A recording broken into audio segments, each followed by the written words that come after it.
Go. Go. Go, Ginger, go.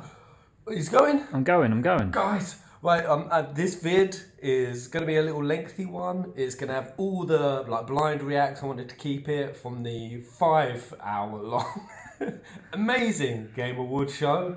Also, there's a bit at the end of the vid where we're just in a Vietnamese bar drinking and chatting. It was a good night, wasn't it? It was really good, yeah. Enjoyed it. But today, people have been pointing me towards, and we've just had a little look. The Japanese website has so many details for Final Fantasy 16, juicy ones. That if you watch out the rest of this vid, it gets retrospectively kind of not confirmed but supported. Everything from Barnabas's motives, my main theory that there's something going on in Sambrique. Dion, aka Bahamut's Nation, there's something going on there. You're going to see me talk about it in this vid. I think there's a goddess who's running it. It's my little girl is the theory. The little girl's coming to get you, Clive. We've even just had Clive's VA confirmed. Where was it? I'm going through my Twitter. I've just got a lot of Bill Clinton on my Twitter at the moment. There's actually Ben Starr. And I think he's just sort of a new kind of VA. Come on, I may be wrong on that, but the main exciting thing is he's a hardcore Final Fantasy fan. Hardcore. They've picked someone from the ranks of the FF fandom. Been a major fan, played most of the games for 25 years. Love that. And definitely in that last trailer, Ifrit, come to me. Yeah. This guy's got range, man. He's got emotion. So welcome Ben Starr to the ranks, but let's dive into this Japanese. So Dion's page. Dion seems conflicted.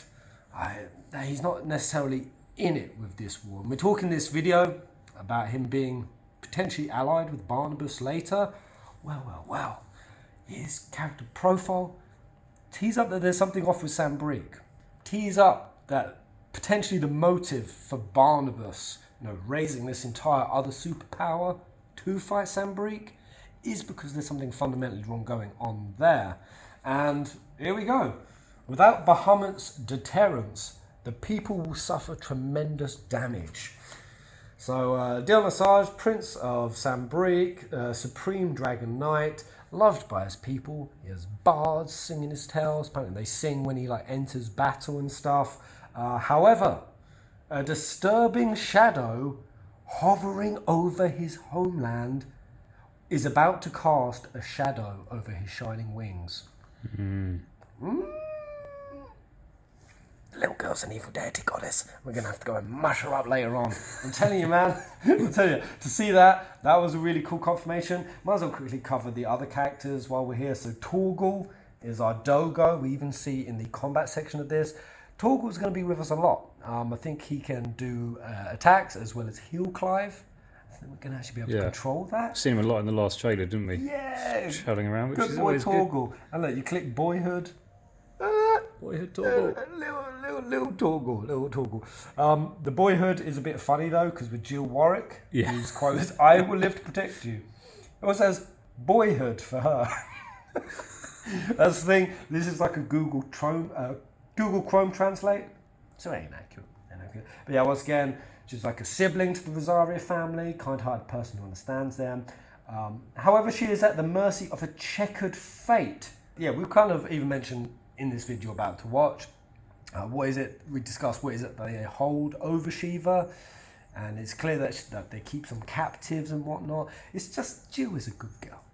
Jill is a good girl, and they sort of weaponize that against her. This vid later on, we watched. Check out the unboxing of the collector's edition. I like most of it. The figurine I put it out on Twitter, if it has a peanut head.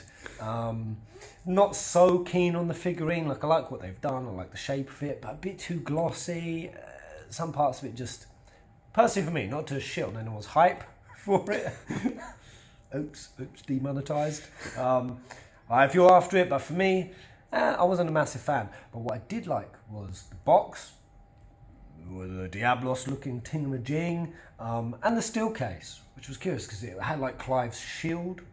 And yeah, even in his Clive's profile, it sort of talks again about him being Joshua's shield, and yet his quote, "I cannot stand still until I've avenged my brother." And this kind of just supports what we're saying about what my vibe is, that Jill's going to be the one who kind of actually embodies a hero, the actual protector.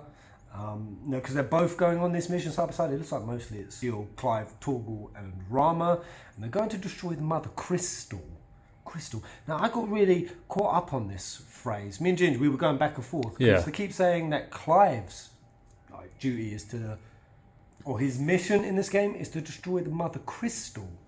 I was like, shouldn't it be plural? Crystals? Yeah. Like multiple? Crystal has been thrown around a lot on the Japanese translation. I don't know if that's again a Google translation. We didn't know if it's a Google thing, but even on Barnabas's, it says, how beautiful the disappearance of the Mother Crystal is.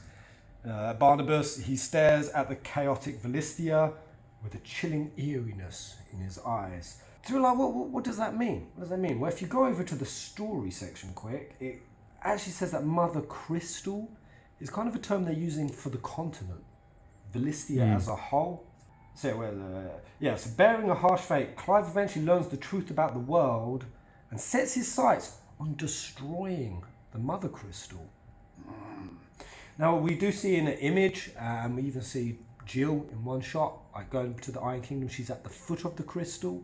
We see in the trailer, and they've just released a really high-res, beautiful image of Rama, Jill, Clive, Torgal outside the blue crystal, at the gate of it. So they're going directly to the crystal's feet.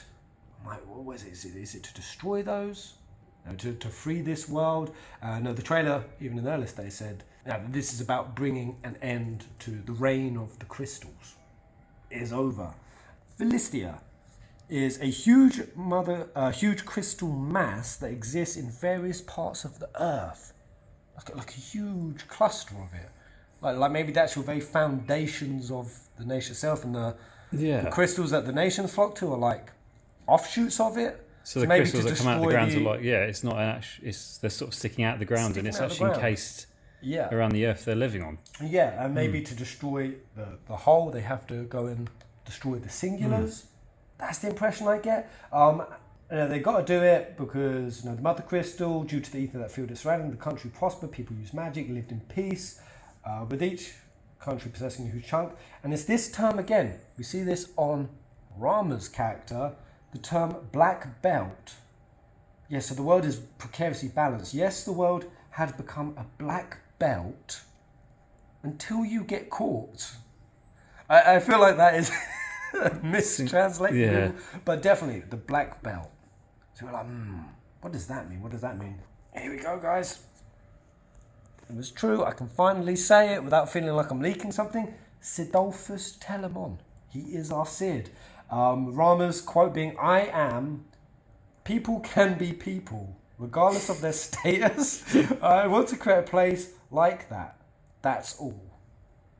So basically his gig is that he's a leader of an organisation that advocates the realisation of a place where everyone can die as a human being. Live as a human being or die as a human being. Anyway, I guess his whole thing about living freely and his main job. And finally, I was missing the name. You'll see later in this vid. I wasn't quite sure who they were because there's a really jacked up dragoon. There was a term for individuals who were getting artificially pumped from the crystal. It's the bearers.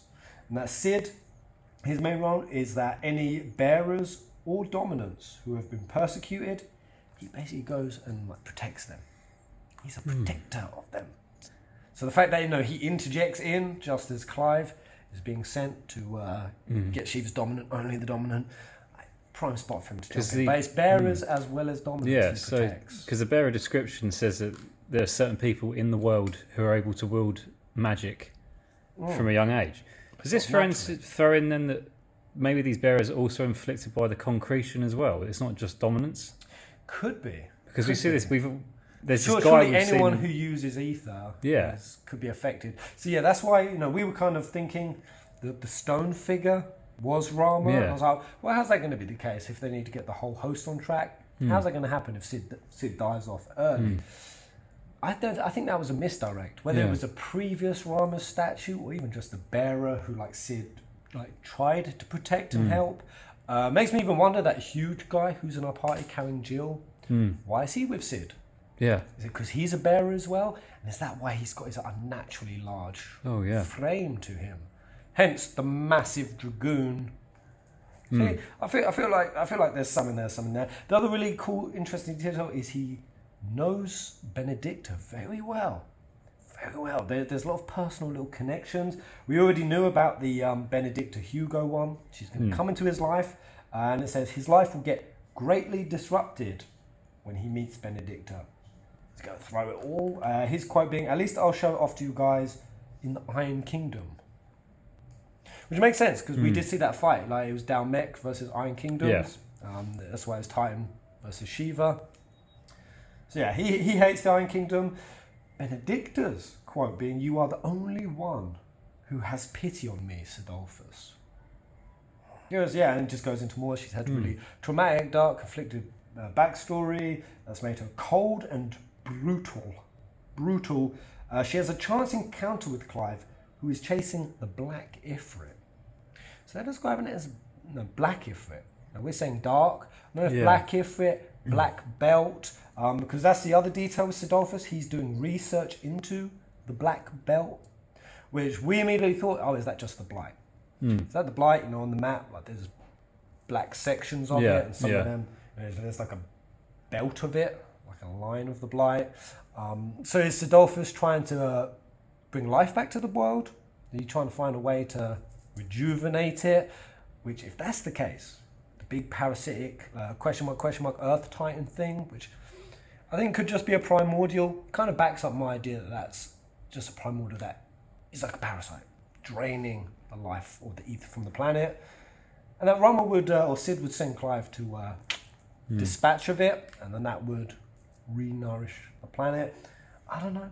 Just my thoughts, just my theories. It's all very cool.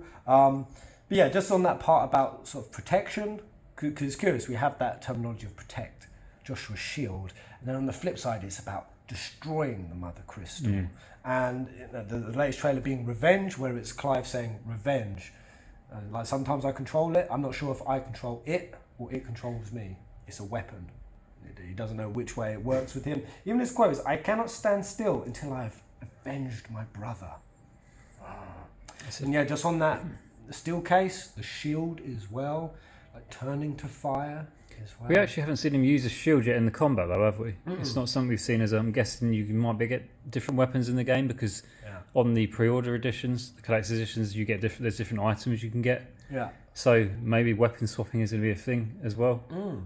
As well as having we don't really see that shield in combat, do we? But that's the thing. That's the tone I get, is that he was set up as a character to be a protector, but now he's gone down this vengeance arc, this path of destruction, kind of against his original charge, his original duty. Now that's kind of what Jill's stepping in for, and it really sets up that she could be the real hero, or like embodying a real hero's quality, whereas Clive is going down a different vein, a path of vengeance. Which is kind of thematically tight, because it's anything like revenge, it starts initially from like love and a desire to protect. Once that goes to its polarity, its opposite side, this is what happens. And I just feel like in all the aesthetics, in all the artworks, in all the references, even the fact that is kind of the whole nature of the Phoenix Ifrit thing right now. Like, Phoenix was there to heal, to serve, to protect, to cure, a nurturing quality in nature. Flip that on its counterpart, it's the opposite polarity of fire. Ifrit, the destruction, the breaking down rather than building up. That's kind of the vibe we're getting, is that this world needs to be broken down before it can be built back up. And that's why Clive, being whatever the Diablos thing is that we're going to see in the collector's edition later in the video, like, if he becomes that, it makes sense. Now, whether this God incarnate thing is, because they do put a halo on it, there's this weird symmetry where it's implying that the God that's going to bring about a new age and heal this world is going to be something in nature dark. And that's kind of reflected in Barnabas as well, right? Him being Odin, quite literally dark. He wants to be the Messiah. He wants to be the hero. But is he? I don't think so. I don't think so. What else was there on here? Barnabas, Dion, man. And what the thing hanging over Dion's nation. And I think that would make him such a King Bahamut. That's what would be really cool, is that if he does have to break down something systemically running his own nation, not just about battling others, but getting your own nation, getting your own home in check. That's even quite a cool Dion, theme. he doesn't look like a bad guy, does he? He looks like somebody that's going to want justice and. Yeah, I think that's why people love him. This quick detail, because it did throw me under bus, because I thought, we found it. This is why we're re-recording this. We thought, because Yoshi has hinted that we're going to play as someone else before Clive at the start of the game. I was like, who? Is it like when we control like Phoenix? Is that counting? Like we're technically Joshua? Will it be Jill if we're going to some sort of backstory? Will we go to some point even further back? Well, when I saw this slide, I nearly sharted. Yeah. I nearly sharted because this frame, it says freaking Wyvern. Wyvern. Who the hell Wyvern? That's the player side fighting Tiamat. And I thought, oh boy, what's going on? We've seen some sort of backstory. We went right down the tunnel. We did. We're like, oh, this is sort of like Barnabas backstory or Archduke Plain Rossfield. Is it? Here's, or even further back, like a lineage of the Rossfield. Because whoever this Wyvern is, kind of shaggy hair, you get a bit of a side profile. I couldn't really work out if that was the cloak or not, like older Clive. I thought, I'm onto something here, but Ginge debunked it. I debunked it. Nice one, Ginge. Yeah. I don't think this is it, because the other idea I did have is when Clive joins the Rogue Squadron, did they have like different names? Yeah. Unit names. If We think that's it because, if you check this out. I went back to the first trailer. This dude, this arsehole here, is like, He's sort we of don't question orders, Yeah. we only follow them. Like check out his hair, his little bobbin. If you go back over to the other slide. Yeah, I think that's him. That's him, and there's some dead Pretty sure bodies that's around him. as well, which is And it's the same kind of region where they were Yeah. camping out. So it looks like Clive doesn't just break away, he fight that guy. He kick that guy ass. Because when I saw Tiamat, I was like, oh my god, we're going to get something like 4 fiends. It's like the second Drake on the Holy Sambrique banner. Yeah. I don't think it's any of that. But it does still leave up in question who this other person was going to be playing. I hope it's Sid. I want to play. You want to play Sid? I do. I think he's go back my to favourite. an old Sid story. He's my. I'd like to flash back character to model. Barnabas, because how old is Barnabas? Where does he come from? He comes from True. the Void. In the Vietnamese bar at the end, we're talking a lot about that. Other than that, we kind of got some cool like things Oh, I like didn't the see HUD, this bit. like ability HUDs. It's right in there. Oh yeah, and it's definitely confirmed on this as well, because there's Phoenix shift on There is, on Wyvern as well. So that's definitely Clive. I know some other people. I mean, it would make sense as Flying well off. because these guys are after Shiva's dominant, aren't they? Yes. So if he's going around with him and he's known Jill all his life, then when they get there and he knows she's gonna be in danger for them getting to her, that's when he turns on him. And The thing is, has he always known she's Shiva? Did Jill know she was Shiva? Because again, the implication being that Hugo didn't realise he was the Earth Titan until he was like way older. maybe he didn't know, and then he saw when they caught up because maybe these guys knew who she was, and he was like, "Oh, it's Jill. I know her. I know her," and then so Yeah. maybe. Yeah, I mean, that would be kind of a surprise, I guess, because it would beg the question. I thought Northern Territories handed off Jill not just as ward, because it's one thing to hand off your princess, it's another to hand off your freaking dominant, Yeah. your icon. So that's a whole different kettle of fish. Other than that, we've got Buddy, reliable sidekick, Torgu. It says Torgaru there. Party, existence of friends who share the same fate. That's another thing the Japanese website goes a lot into. That they're all on a miserable fate. I mean, it more or less says that, don't it? Like a terrible fate. This ain't going to be pretty. I don't think I want it to either. I want it to be gritty, close to the edge. Angst on your seat. engaged. Yeah. Yeah, I think it needs to be that sort of game. For sure. But I've got a good feeling it will be. Anyway, let's dive into the rest of the highlights. These were just some of the live reacts that we had. Right at the end, if you do want to skip before you cut this video out, go to the end at the very least, if the rest of that live react drains it, or you've already seen it from the Game Awards if you were live there with us. Because there was a little thing with that necromancy creature that we saw that. I don't know if you guys, there's a lot of spherical patterns in this game, which has some kind of astrology hints, teases, vibes to me. I've not pieced it all together yet, but I definitely feel there's something there. One last other thing is when we talk about the brand later in this video, I was like, could it be an implication of like a magic brand, or is it a breadcrumb trail for whoever the dark iconifyer is to try to be leading it to Clive, because Benedict or Barnabas is after the dark icon, and then they end up coming across Clive. Is that just coincidental? The way Benedict's profile kind of makes it sound that way, like a happen chance across Clive. Well, if she's pursuing a freaking Ifrit and there's people branded with Ifrit, so I thought, was it that? Was someone doing a bit of tomfoolery, or could it be this? Because very quickly, the bearer, see bearer, they give a picture of a dude, and he's got the mark of Ifrit as well.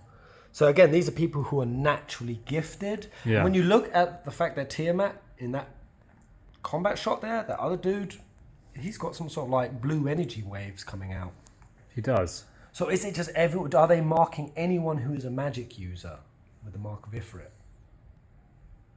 It's just curious who's called the mark of Ifrit. But I feel like that could be what the mark is about. Yeah, anyway, over to TGA. Pre-order June 22nd. And have they put anything not available on other platforms? Until... What's that goddamn American back? 31st of November. December, sorry, yeah. Wow, so it's going to be a 6-month wait for other platforms. I guess that includes Xbox and PC. Because they did have, in one of the early trailers, in asterisk, available on PC. And then they actually took it off on the trailer upload, or the second one. They removed it. So I guess this is the clarification. They weren't sure when it was going to come to other platforms. I hope they optimise the PC version good. Like, compared to what 15 was like on PC, it was pretty sloggy sometimes when I played it. Yeah, was it? Yeah, it wasn't that well optimised for it. Yeah, I never played it. Typically, Square Enix have struggled with the last two main lines. 13 had constant issues with the PC port. I'm kind of feeling like if it's yoshi-p though this time, obviously being 14 being his main thing at the moment, where he's worked on it so much that he'd want to push the PC version. Yeah, that's the thing. Yoshi knows how to optimize things just to be running on PC for sure. And that's why I like that this game has kept everything in the dev tight. They haven't overblown it. Something yoshi-p very much emphasized that if they did overblow it, they said it was going to take 15 years to make. 15 years. Wow. But taking it frame by frame. Take Joshua and get to... The detail from the early trailers when we had, they've pumped so much extra quality and detail into it. I'm not going without you. Love it. I'm going to hold the enemy here while you make your escape. Joshua does have that very annoying kid voice, but that is supposed to be reflective of his personality. Apparently he's bookish and frail. He sounds a lot like Hugo from the Plague Tale series, actually. Yeah. Yeah. And that apparently that's part of Josh's thing. Like, he doesn't like vegetables, and he feels very inferior to like his brother Clive, and that he shouldn't have had the Phoenix. And yes, it's very much part of his. The Archduke trying to get him out. It's a choky death. Yeah. They didn't fully clock it the first time. They've gone there. It's Chichery 2.0. Chichery Vietnam GIF. So they've kind of... So obviously the other trailers we saw, they obviously made it out as the Archduke's head that was caused by the blood, but it was actually the Chichery's blood. Nah, the Archduke's head rolls. Yeah. They change it a lot in this. Obviously they change it up a bit in this one, but I was expecting choky death, but not the Angel of Valhalla. So yeah, this guy betrayed. What was that behind Joshua, just on the floor? Is it a dead pig? That's the dog. Oh, it's Doggo. It's Doggo. Oh, he's passed out. Is it not even Doggo? Is it Doggo's brother? Is it Doggo's evil twin? Does Jill think it's Doggo, and it's actually a Doggo infiltrator? A Doggo from the void? This changes everything. It changes everything, dude. Good Doggo died early. So who's been following Jill and the crew? Huh? No, I think Doggo's just passed out. Nah, dogs don't just be passing out, man. They could do. What's happening? Is the Archduke's head there at all? Where's the head? No, it looks You don't think they've potentially changed it, have they? The Archduke don't get killed in front of it? Because again, the Brazilian ESRB did say that they were weighing them down heavily in terms of letting the game happen. Not letting the game happen, they said that apparently how aggravated it was, what was happening with kids. You don't think they've taken off the head chop, do they? That'd be a major Do you? thing to remove, though, wouldn't it? Like, Yeah. Oh, Doggo's fucked it. No! Clive! Joshua! Damn. So how does that... The lighting looks different. Again, I think this is the other Rossfield brother, yeah. I guess. Which, But why is he? but if he's there, because he's the one who sees the second icon of fire, right? And when he emerges, if this is happening at that point when the second icon comes, why weren't Clive there? Because it was just the bro getting... And if it is his brother, why would he be holding Clive back if Josh was? I mean, this could all be audio mix-up. Like they could have put the flash in just why to would sort he of be make holding the back? He could be phoenixing out at this point. Yeah. Yeah, it's probably not off the back of that scene. Man, oh, look at the size and scale of Odin. Is a weapon. Oh, this is a different fight, actually, isn't it? Because Ooh, Odin. Yeah, the landscape. hills and the landscape's And different. even look at those hills, yeah. Yeah. Look how detailed they look. Man, Odin's looking sick. Sick. But yeah, this is the fight where he's going up against Dion, which, again, if you guys haven't seen my theory on it, it's a wild card theory, I know, but my main running theory is that the villain of this game is the little girl. The little girl who sat on the throne next to the Emperor in Sambrique. And she sat there and she's just kicking her legs. She's on a bigger chair. And the old man, King Thordan, who's acting like he's the megalomaniac, tyrannical, like, God King complex dude, issuing all the orders. I reckon that's BS. I reckon that when they say in the lore that the Emperor of Sambrique is the goddess reincarnate, I think this one could be literal. But let's just say for a second it is literal. And it's not just some sort of religious nuttiness that they believe that. And that's the goddess who's pulling the strings. It's the goddess who gave humanity the power of the icons so that they could take down the other gods in the war that happened 1,500 years ago. This is my main running idea. And it makes sense in terms of the attack happening on Rosaria is launched by Sambrique. Why did they launch it? Why is it that the second icon of fire comes at that exact same moment? And when that happens, it makes all the other dominants go insane, like have a moment of psychosis, which is classic 14. To have like a deity that tries to incense, indoctrinate his followers, like causes psychosis. That's classic 14. And the fact that also Dion keeps going to, like, goes to the granddad, or like the emperor, and is like, why are you starting this war? If you start this war, everything's gonna be plunged into chaos. And it's like, Dion, don't get it. And I'm like, everything goes back to Sambrique, man. Like, that's why Barnabas in this shot, I believe that's why he emerged out of nowhere. He came out of the void, came out of the ocean, landless, single-handed. He is the warrior of light. Well, he's the warrior of darkness, because, yeah, Odin is dark in this. And I reckon that he's done it because he knows that the goddess is pulling Sambrique's strings, that she's behind it all. And I reckon the little girl, she's going to pop up and she's going to be our main villain. Put my name on. Put my name on. Oh. Yeah, I love those ones. So this is. How much does that look like the stairwell we were climbing in Kuala Lumpur? It does. Pez, what do you think about Clive having 3 distinct outfits now? Oh, I need to look in closer detail. But yeah, that's the 3 distinct time gaps, right? I guess each outfit change is just a different time skip, which would also make sense with Dion, because again, who we thought was the Levy dominant, it does seem like it's possible that could have been Dion standing next to Barnabas. So we're seeing at this point of the trailer, Dion and Barnabas fight each other, the 2 superpowers. And then later on, it looks like Dion Bahamut is standing next to Odin with his arms crossed. Yeah. If it is indeed him. I think the glint on the earring gives it away most. I think it's still a woman, but See, I think it is, I but still think it's a woman. the thing is, yeah, longer hair and the outfit was different. So it looks like that's the 3rd time skip. And the outfits could be what's showing the time skip. Yeah. Outfit changes. Which would basically mean that Barnabas has got Dion onto his side. How's he going to do that? Only way he's going to do this if he exposes something seriously off with Sambrique. And again, I say it, you go to the trailer, you're seeing all the dominants going fucking nuts.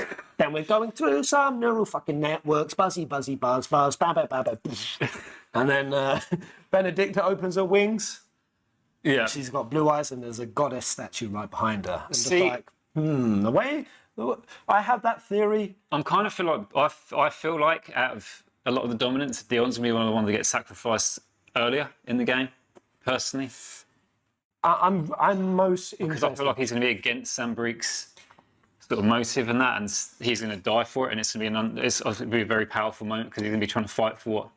I think so. And that's why when a poll came out, I don't know, out of all the dominance guys, who are you most excited to see more of? For me, when I saw the options, I picked Dion. Dion has jumped up in my interest. I do think he's going to be a different vibe to the typical Bahamut that we usually get. And that would kind of make him king. You know what I mean? If he does end up being the one who has to deal with his nation shit. Because the other really cool, interesting thing that backs up my idea that there's a goddess back in Sambrique specifically is all of this is based on the book of Joshua. Old Exodus, like Bible stories. And in that you have warring tribes of Israel. And the one that worships the true deity, the true God, they gain favour in battle. And God sort of helps them out in their campaigns. And you see Sambrique, it's written in the law, Sambrique has the most abundant ether. They are the biggest superpower. Why are they getting so much clear favour and fortune in this war? Yeah, if they've got the goddess there, then she's going to be spinning it in their favour. Yeah, and it explains away all of Barnabas's motive, specifically to be going after. And also the fact that when the second icon does appear, he immediately sends Benedicta in chase of it, which I feel like the second icon was like a hint to Barnabas. Oh, the deity that started the war with the gods all those years ago and sort of entrapped Ifrit, because entrapping Ifrit is kind of like, it's basically disabling mankind. Ifrit is what creates our fire to evolve, our technologies, stoke the furnace of progression, the industrial revolution. It's all very thematic. Yeah. And if a god wanted to like keep humans docile or like controllable versus what they might have been, which was highly evolved, like how do I keep forgetting? What were they called in 14? The advanced civilization? And the fact that, he sends Benedicta immediately after the second icon. And that's the thing. Who's Barnabas sending it after? Because Benedicta's on this chase. And she's going to keep coming up against Clive. Not Asians, Allegans. That's it. Humans were like the Allegans. And now they're no longer near as evolved. What caused that regression? It seems like it must have something to do with Ifrit. But yeah, Barnabas sending Benedicta to hunt it, and the fact that there's two Ifrits, that's an easy case of mistaken identity. Oh yeah. What's going on there? Who playing? Especially if the Dark Ifrit is a sort of mirror of Clive himself, like a twin, sort of evil twin version. An evil twin, or I think it could be a shapeshifter, yo. I feel like what we saw with that cloaked dude, this guy, is we see him in another form where he's just fire. He's just fire and flashing eyes. And we've not seen Benedicta turn into just wind. Like just a very basic elemental aspect. So that thing looks like it could have actually formed itself into anything. It could be pure sort of like icon form. Maybe when an icon can't actually latch onto something, it actually creates its own form of, a bit like dragons in World of Warcraft, where they can actually shapeshift into people. Whether it's a reverse, sort of like instead of the dominance transforming into icons, if an icon hasn't got, or wants to get into a world and hasn't got anything to latch onto, and that's its most pure form, is a fire. And I wonder how it latched on. It sort of comes off him, because that to me says a lot as to why the Iron Kingdom are ruled so rigidly with fear and tyranny, and they've always killed a dominant. Always. Now, this world has always been at war. They've always been using dominance and shit. Now, it's very curious that all the dominants are in the universe now. That's one thing that they have told us, that sometimes there can be hundreds of years But right now, all dominants exist. And there are no hidden icons. It makes me question what this big rock thing is. Because it does seem like it would be an icon because it had blue energy, but they said there's no surprise icons. Or do they mean there's no surprise You always outside of what they've already hinted you to got to us? take it as a pinch of salt, haven't you? You have got to take They're not going to give everything away, are they? And You do. Yeah. But yeah, the main thing that I think is that whatever this thing is, what if it's morphed into Clive's form to play some shenanigans? And is that why this cloaked dude, this dark Ifrit, has branded Clive to make a very clear breadcrumb trail? He's over here to lead Benedicta and Barnabas on some wild goo chase. It seems like there's some very intentional deception going on. You don't just leave a branding like breadcrumb trail for no reason. There's a reason for it. Unless there's something magic in that branding. There could be something that's like a tracking. Could it be doing like the old Kingdom Hearts X? Like it was a fucking Xehanort tracking device? yeah. And that's why later on, like, Clive has to burn it off his face. Because you see it later on, he's burned that bad boy off. Maybe there's something magical to it. Perhaps. Do we know who actually gave them the brand? Well, it's just called the Mark of Ifrit. Is it a way? Is it an Iron Kingdom method to stop the powers coming? Maybe it's like a sort of a protection brand to stop powers from the icon coming through. Maybe, but they've put that mark on other randomers as well. And I don't know, I just feel like Iron Kingdom were always suppressing Ifrit. They run Drake's Breath, which is the fire crystal. And the fact is that now they've got Jill, they don't kill her. Why now? Of all the time in history, you could say it's all for their protection and the war starting, but I'm like, nah. The Iron Kingdom could have always allowed their dominant to emerge. They could have always used it to gain power, gain land, gain influence. You know, clearly they've been able to hold back Rosario, who's always had a phoenix, and they've done it without ever having their own icon. Yeah. So why now did they decide to keep Jill? Well, Jill is Shiva. She's the best counterpart to an Ifrit. Seems to me like that's a good motivation for... There's some wording here. But if I am controlling it, or if it's controlling me. Yeah. I'm I controlling it or with it this. controlling me. See, and that's why I think that this is anti-Clive, Clive who has no humanity. That sounds like a very clear setup for it. Barnabas says that once people break themselves down, are dominant, once they basically go off the deep end, the immaculate version of the icon emerges. So it's like once you lose your humanity, that's when the icon can just become its most powerful version. Yeah. That's got to be Clive. I know, it hasn't got to be. That's what we're running with. But that's what I'm running with. Yeah. Surely that's like anti-Clive. Clive come back from the void. Clive, if he was to allow himself to go. Blah. Through the hill. I They're good. love Very it. menacing. So menacing. But you know when she gets hit and she does that thing with her tongue? That instant transform, man. So yeah, it's in that fight that we see at some point, Clive loses an arm. Garuda takes an arm off of him, which I think is what does the damage later on. Oh, man, Clive looks like such a good MC. And how is it the more I say his name Clive, it feels less of a gooky name? They did an unboxing the collector's edition on JP's Square Enix channel. Oh, we'll have to watch that afterwards, maybe. Yeah? Oh, nice. Nice. I think the brand is just a traitor mark of the kingdom. Well, who's giving the branding? Who's running the kingdom? That's the thing. feel like maybe- Zarya get taken over. Are Sambrique running it, or is Dark Ifrit running it? Sambrique ain't launching that attack on Zarya for nothing. And they say pretty much that they take over all of Storm. So you would assume Sambrique's in control. But then how can it be if why would Sambrique give the Mark of Ifrit? Why would they be the one doing the branding? I was wondering if it would be the Iron Kingdom that have done it. Because we don't know yet whether the Rosaria and the Iron Kingdom have some sort of past relations, and maybe they're an offshoot of each other. Maybe I there's mean, a they are heretic. very close and they're Yeah. vying over the crystal. Maybe there was a heretic part of the Iron Kingdom or Rosario, whichever they used to be, and they've gone off on their own on the islands and they've been banished there, and that's why they're the way they are. And they've maybe captured Clive at some point, and they've branded him with it, and they've got a few other people. Yeah, I mean, that would mean that Clive, the Iron Kingdom, got a hold of him. We've got to ask how did they get a hold of Jill as well? Yeah. How do they? It, or if it's controlling me. Controlling me. So, yeah, her eyes are orange at this point. And this is when Neural networks. his are orange as well on this next bit. Yeah, I think it's how close to a crystal they are. How abundant it is.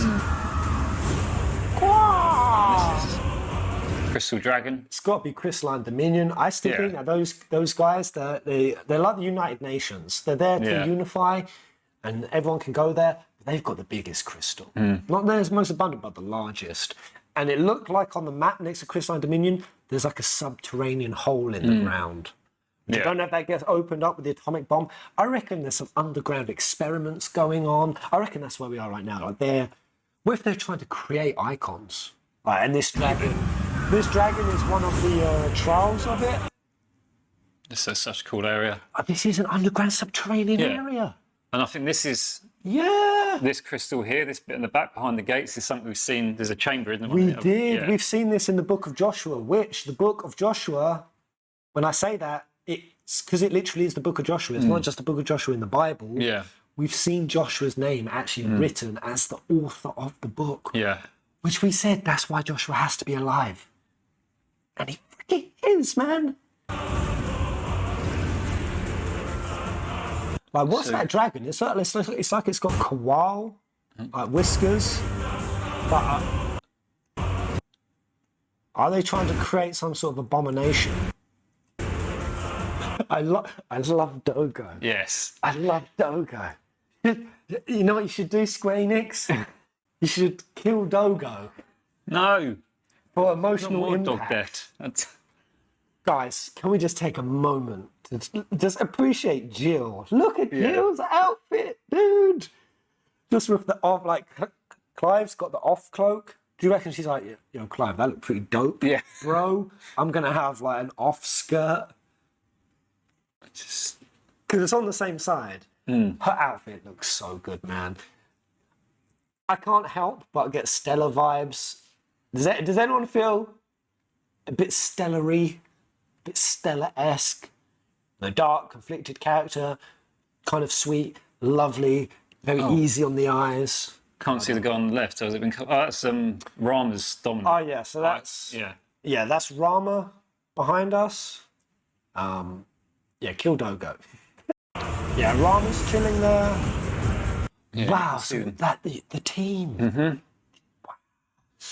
Dude, if we get any kind of like commands on Dogo, I'm gonna That'd be cool. shit. You're I'm gonna gonna shit with glee. So Rama coming to help out with one of the Imperials. Whoa, what was that? Which is just a Sandbreak Dragoon.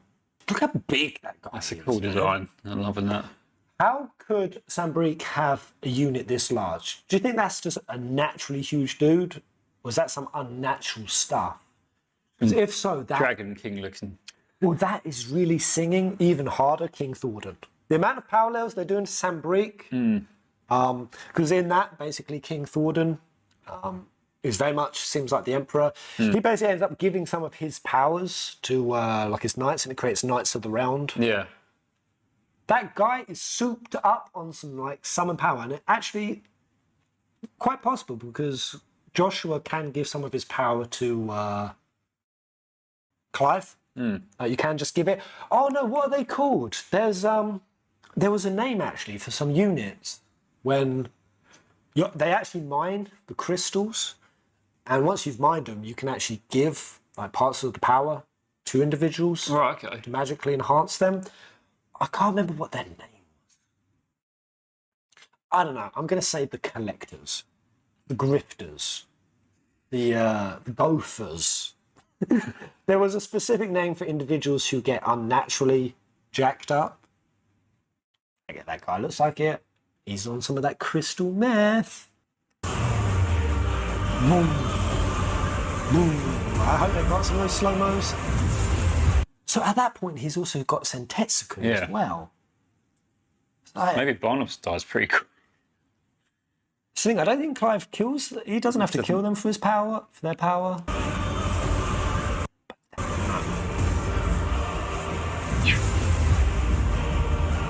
Elden Clive. No matter how bitter the truth that awaits me.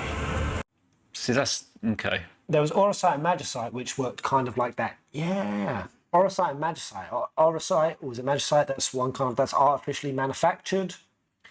Yeah, there was a name for it. I will press on. But yeah, Clive with blue eyes in for it. Now, where's this fight happening? Is this happening? I think this is in Zarya. I will press on. So is this him coming back to reclaim Rosaria? Because I feel like that's the Rosarian flag waving in the background. Off my throne, Jester. Take away riding. Go by riding. Dogo's just having to run I it. think that's. Clive could get his other icons by the other Dominants letting him borrow it. Or he can kill them to take the power as well. Or just like beat them in combat. Not necessarily have to kill them. Is that? Because I don't think Clive has to ideologically win them over necessarily. I wonder who that is on the right. Is that Rama on the right? I think maybe. Feels like Rama's going to be a big companion for quite a long time. Back to young Clive Back to again. Rosaria. Good boy. Good boy. My God, I love Jill's outfit there. I love it. It's different. It's like a blue tunic with a sash, unless the lighting's just different. Notice he's got a different sword here as well. On the one against the Dragoon, he had like a white sort of looking sword. And why is Dogo's left paw wrapped? He's taken on an injury. Also, the colouring on him is very curious. What the little gold bits. Look at him. What do we do? The usual. See, Rama's not there on that one though. See, well, I wonder where we are here.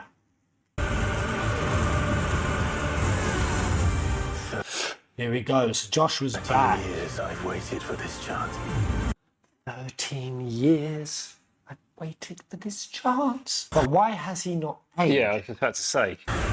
Because He hasn't aged at all. He surely should be like a bit of prepubescent boy at the moment, or like man, sort if of it's been 13 years, teen boy. he should be in his 20s at this point.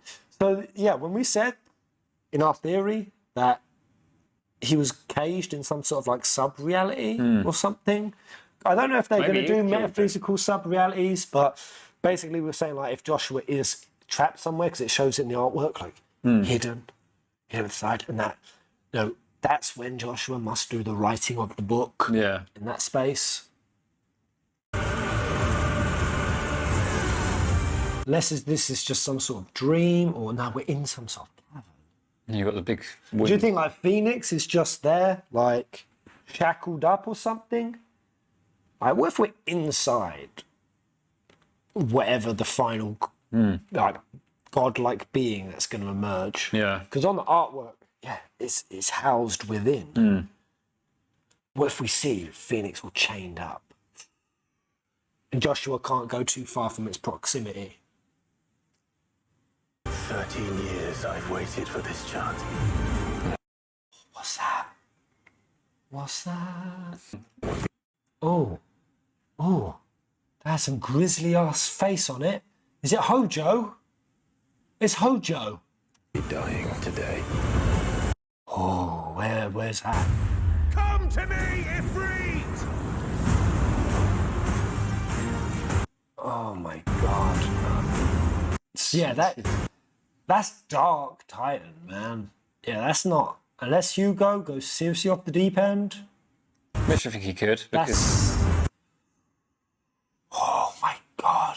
We're in Ifrit mode at this point. Look how tiny we look. Get into like. Looks like Necron, a blight monster. Something associated with the blight. Is that some sort of larger version of what we just saw? Like Jill and Clive surrounded by? You see like those little stony critter things? With like blue, maybe. like blue in them. Again, it's the blue that implies that there's ether being used, which I don't know if some of them are like manufacturally created, like if that is what the crystalline So it may not be are doing, like if they're Yeah. using ether to create monsters. may not be an icon itself. It's just some. What if this is some sort of parasite that's like draining the land? Like there's some sort of like sleeping, dormant, like a primordial that's kind of slurping it. So by taking it out, that extra ether is able to go back into the land. Yeah, buddy. She's just wrecking. Again, I still don't know why she fights for the Iron Kingdom at all. I mean, they do kind of say you'd think that someone with the power of an icon could basically do whatever they wanted. You don't know what they've got. That's not really the case. Yeah. But what do they have over Jill? Like, I know at one point they're like prime or the girl dies. Yeah. Do you think it's the case that the girl they're keeping hostage, or like whatever sort of civilians that they're threatening to murder Jill with, they got to keep them somewhere else, right? If it was me, I see them. Shit, I just go Shiva form and I just melt them. But it looks like they must keep the prisoners somewhere else. Yeah. But I love it when they go into their half-summoned forms. That's what's extra sexy about this. Like if the animating and creating summons on this sort of size and scale, involving them in the story, wasn't good enough, the fact that you've then got alt versions, you've got the expressions of them, you've got detail changes on the summons to time with the story, and you've got the half-human, half-summon versions. Icons. Yes! Very happy with that Game Awards, guys. Loved it. There was some for 15. There's always leaks. Yo, is this actually an unboxing? Yeah, this is the unboxing, yeah. Oh, let's give Turn the this sound one. up. Yes, boss. See what's Oh, yeah, go on. what we're getting. Oh shit. It's a Phoenix. Nice. A Phoenix. Oh, God, show me that still case. Oh. That is an interesting. Diablos? Diablos!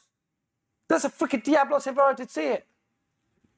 Some people were speculating that the big being at the top, I was like, I don't know if that's High Seraph, but then we was talking about like there's a void connection, darkness. Yeah. You know, we see Barnabas go through it, the thing at the archipelago, and there's like a dark insanity aspect. That they become You got two sets of wings. So you got these wings here, and it's like you got the sort of more energy wings. The Phoenix wings coming out ones, the back. I mean, they do look more angelic, don't Yeah. they? You can't And is that a halo there as well? put a halo around the top. See, they extracted that from the prophecy artwork. Yeah.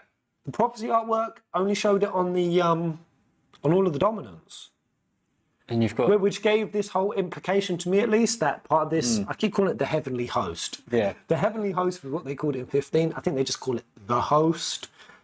That Ifrit and Phoenix had been split and therefore kicked out of the host. So you got Titan down here on. I'm guessing Titan on the right.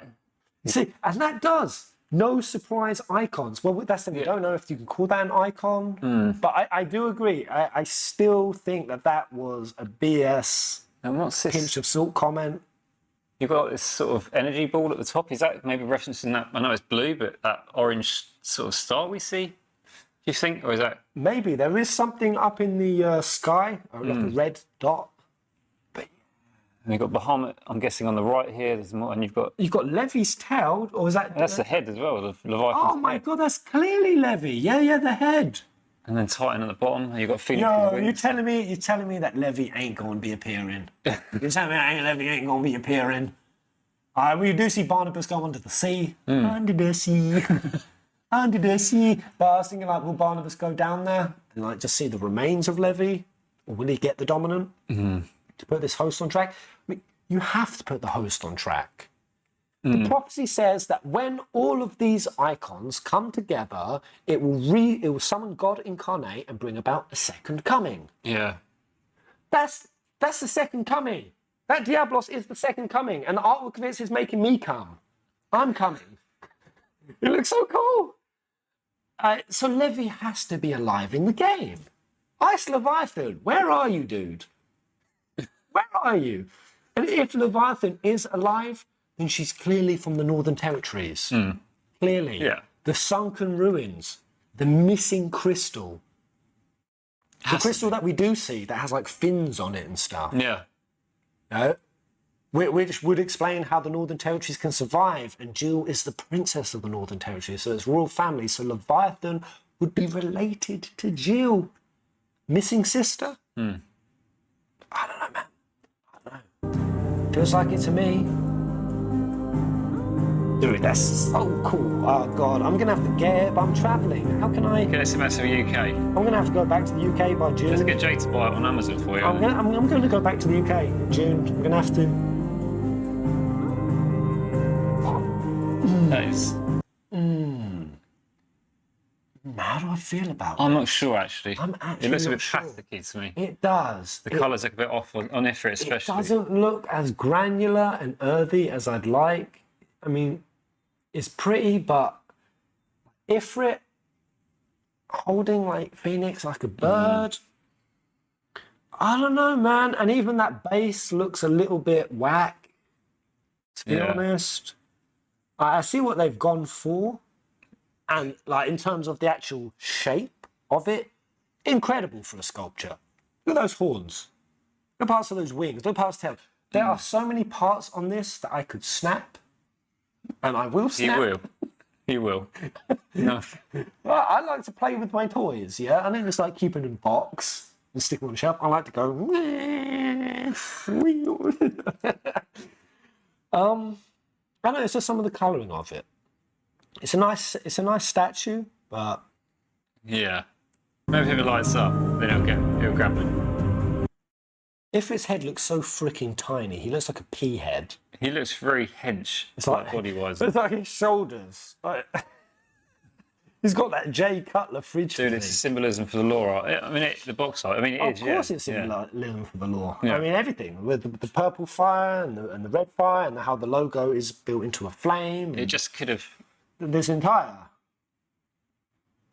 relationship between Ifrit and Phoenix, fire and how I think that's going to tie thematically to humans. We've covered that, so I definitely think it's a good choice in terms of what they've picked. It's like the two different main parts of humanity. You've got life and rebirth, and what are better nature, healing, nurturing, curative, mending things. You know? And you've got strength, determination, will, power, advancement. Yeah, it's cool. And without those things in balance, mutually assured destruction. I like the pins. Pins! Pins! Wow, you get this part as part of the collector's edition? Oh, wow, they actually... Wait, which pins are there? So it's Phoenix, Yum, Garuda. Garuda, great. I didn't show. They didn't show them all.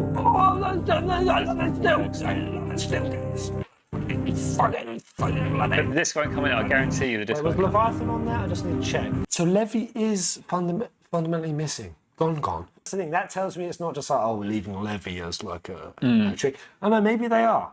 But then I think they're the leaving thing is, if you then did bring Levy into the game, it would make the set of pins incomplete, which would be an absolute shit. Unless secretly on the back, behind it, or like behind a hidden compartment, there's a Levy pin. It's like, gotcha, bitch! Surprise, motherfucker! It's very cool. So that's is that both sides? Was that a shield? I think it is. That's a shield And you've got the turning into it. and you've got the arm there, haven't you? On that. So again, all of this just makes it seem even more, to me at least, likely that whoever that road figure is Clive post this game. Because if throughout this game Clive is slowly getting consumed by fire, it's coming up his arm, it's starting to break down. What's the eventual repercussion of it? Is that he becomes fire entirely? Not to say that will happen, but I think that is what could happen, what will happen. Maps. Is it still blurred out in the top section? Yeah. They've still blurred it out. Cheeky lads. Cheeky. Is it a play? Oh, it's a placemat, I think. It's cotton. Again, still like what you... Let's translate some of these. Ding, ding, ding, ding, ding, ding. And you get a special weapon in the game as well, by the looks of it. 38,500 yen. That's some extra. Can someone... Some extra weapons. It's Dogo's paw. That's his paw. It is. Why have we got his disembodied Maybe it's paw? some sort of Then it's got a cat. charm. Oh no, because, well, Dogo's paw had like a band around it, right? But that's Yeah. not a dog's paw, or is it? But why is there a cat at the top of it? I think these are in-game items of some sort. What does it mean? How much is 38,000 yen? 230 schmackrels. Oh. Oh.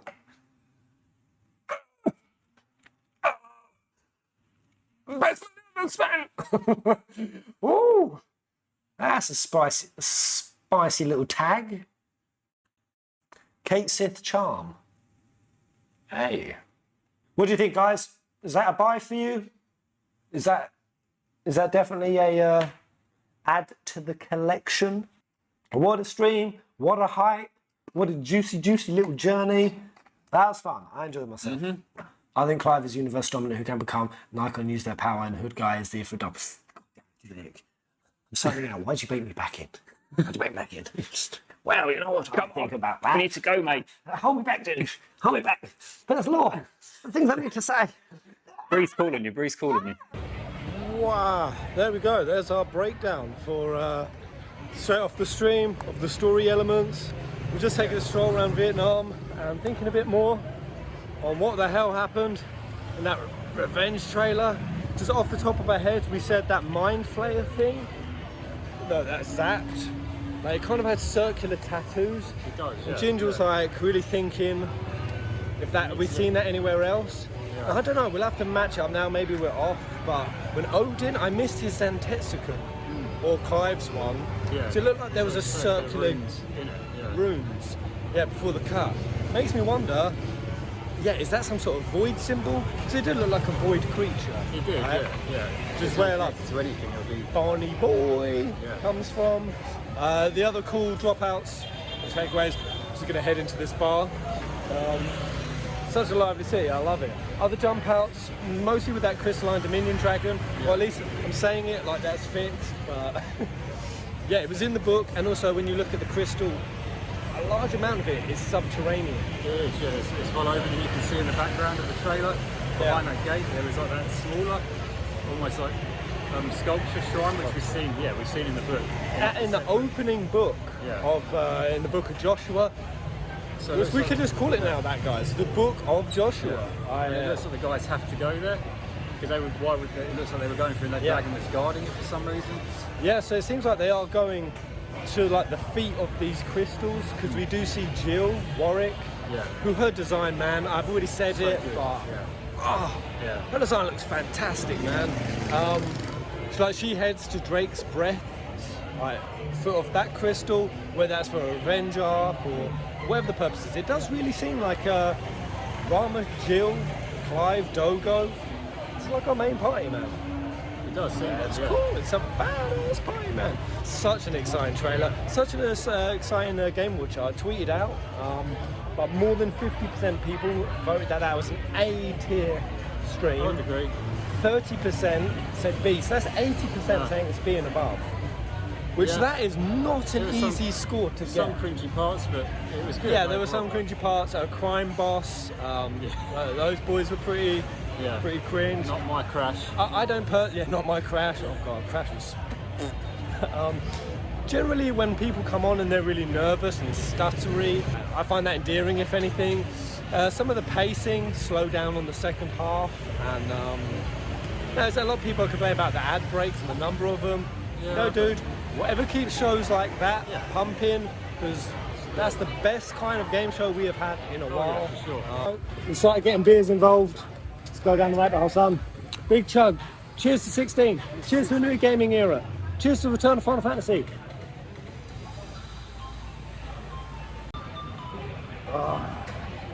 That's a Saigon special. Very good. It's nice. Dude, I love the woodland environments in this game. Saying about the woodlands, there's that woodland game that showed up. The creepy, fantastical woodland creatures. Like the game show. Can't remember his name. Sings to me, man. What we're watching out for is Odin's Santetsikon. What we need to be watching out for is copyright music playing in this yeah. damn place. If it ain't holding back at all. There we go. This place interests me a lot. Yeah, I feel like there's some experimentation happening at Crystalline Dominion. For sure. Roman looks so cool. Again, souped up dragoon. Like, Yes. that guy is pumped up on some of that mind crystal. Yeah, There we go. There we go. Do you see that design? Yeah. 23. This is those two ifs. It's so funny. It's literally fight fire with fire. Literally. Yes. I feel like there's a metaphor in there somewhere. Fighting fire with fire. What's going on, Joshua? Joshua's life. I know he had like a little. Well, if you look at Joshua's face, he did have an expression. It was like kind of like a knowing smile. That face says Joshua knows stuff. Now that's not the smile of a normal lad. No. The idea that he has been writing a book, he knows about the prophecy. That's too far. It's hard to find. I love this place. Vibes. I take it back. Don't kill the dodo. No. I He can't die. regret saying that. He should be the last man standing. Yeah, he was. I see what you're saying. Right, yeah, little knowing smile there, which, I mean, I don't think it changes that, Joshua's obviously trapped in some metaphysical state, whether he's trapped in it or Clive has gone to it, one or the other, one way or another. Joshua knows stuff. He's written about the deep lore of this universe that is way beyond his knowledge. Yeah. So whatever state he's in, it's going to be affording him a lot of insight, I think. And Where do you think, if he's being held somewhere, where do you think he's being held by? I don't know. I feel like if Clive does end up becoming that Diablos creature, like the two of them merged, then it wouldn't be. So it could be like Dark Clive doing it, Dark Ifrit. If not that, when that red planet started coming round, Yeah. I feel like they knew at that point they needed to keep Ifrit and Phoenix separate. Yeah. Keep it separate.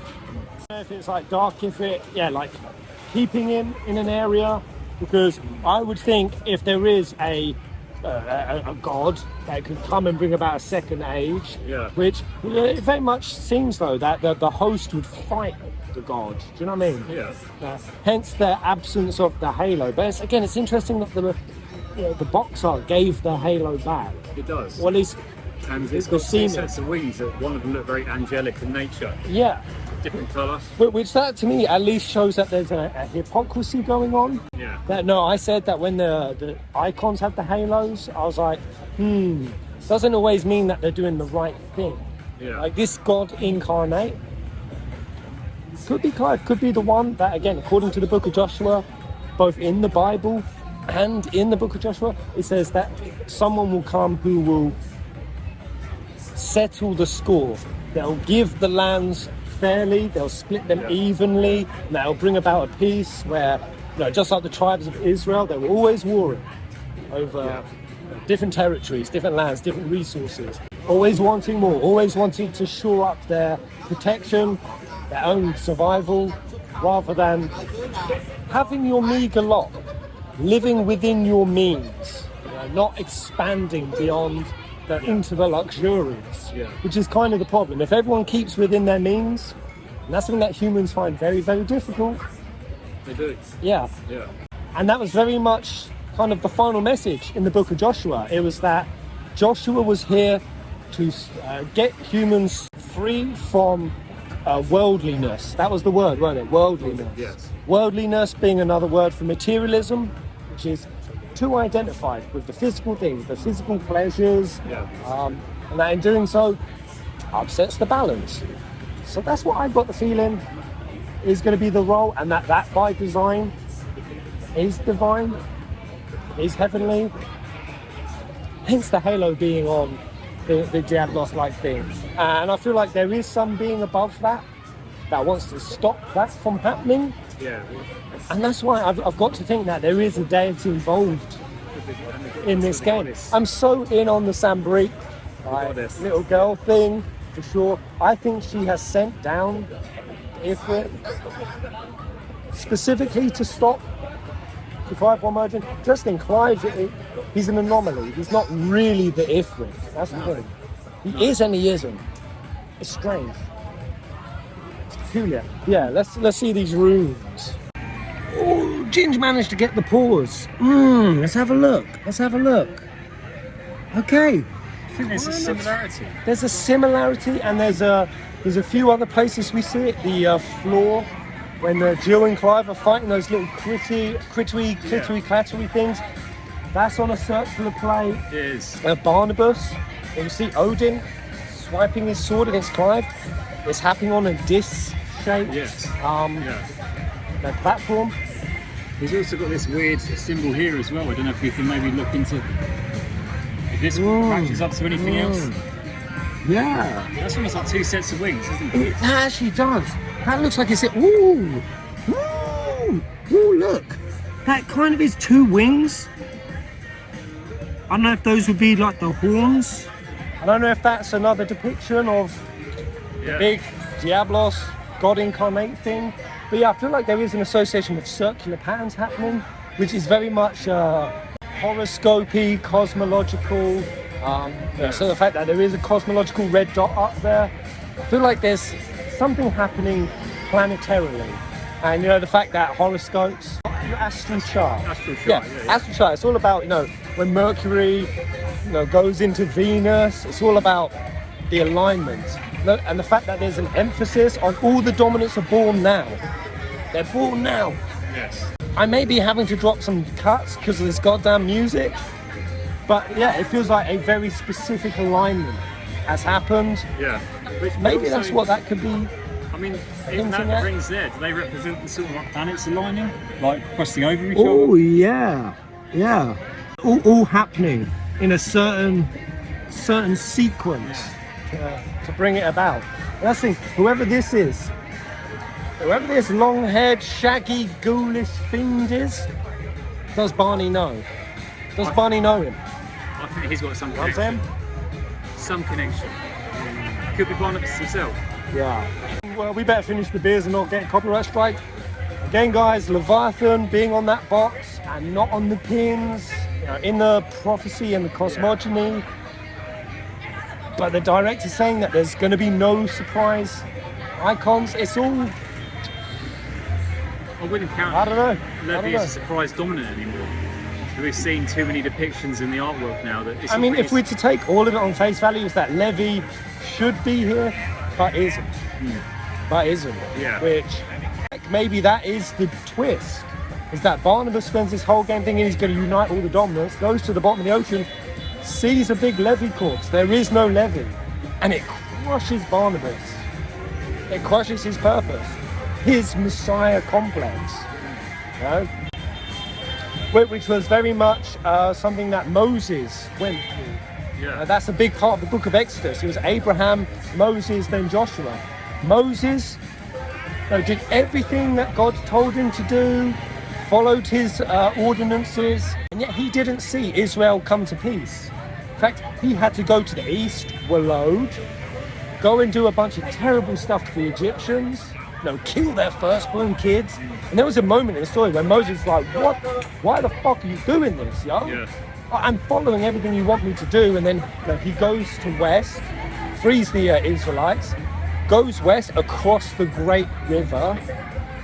All in the Bible, man. All in the Bible. And you've got the crystalline dominion, is a body of water that separates it. And it says that Moses, he sends out spies. He sends out Benedicta, a spy. And he goes over there and he just gets trapped in an endless war with the people on the west side of the river. Sambri.